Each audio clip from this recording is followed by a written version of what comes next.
করোনার ঘরবন্দি সময়ে কুল চাষ করার সিদ্ধান্ত নেন বরগুনার মোশারেফ হোসেন। আর সেই সিদ্ধান্ত তাকে নিয়ে গেছে সাফল্যের শীর্ষে।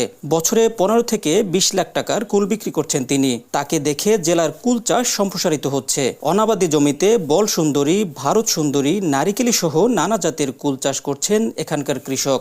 কুল হলো বিরাট একটা লাভজনক খাত। এটা শ্রম কম, জমি যে উর্বর জমি দরকার হয় না, উঁচু জমি এবং যে পতিত জমি হলে সে জায়গায় কুল চাষ করা যায়। মোশাররফ ভাই এই প্রথম আমাদের বরগুনায় চাষ করার পর এই মালগুলো আমি বাজারে নিয়ে বিক্রি করি, কিন্তু খুব লাভবান এরা।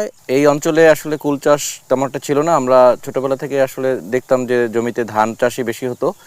এখন নতুন নতুন উদ্যোক্তা এই কুল চাষ এবং আরো অনেক চাষের ব্যবস্থা করেছেন। এটা আমাদের এই অঞ্চলের অর্থনৈতিক সমৃদ্ধি করে। কৃষি কর্মকর্তারা বলছেন কুল চাষ লাভজনক। এ কারণে চাষে কৃষকদের আগ্রহী করে তুলতে কাজ করছেন তারা।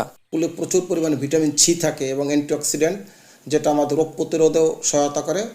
আমরা কৃষকদের পরামর্শ দিয়ে যাচ্ছি যেন এই আবারটা তারা ধীরে ধীরে বৃদ্ধি করে। চাচ্ছি এরকম মোশাররফ সাহেবের মতো আরও বাগান এই বরগুনাতে সৃষ্টি করার জন্য, যাতে কৃষকরা আর্থিকভাবে লাভবান হয়। চলতি বছর বরগুনায় 25 হেক্টর জমিতে কুলের আবাদ হয়েছে। এবছর বরগুনায় 25 হেক্টর জমিতে কুল চাষের আবাদ হয়েছে।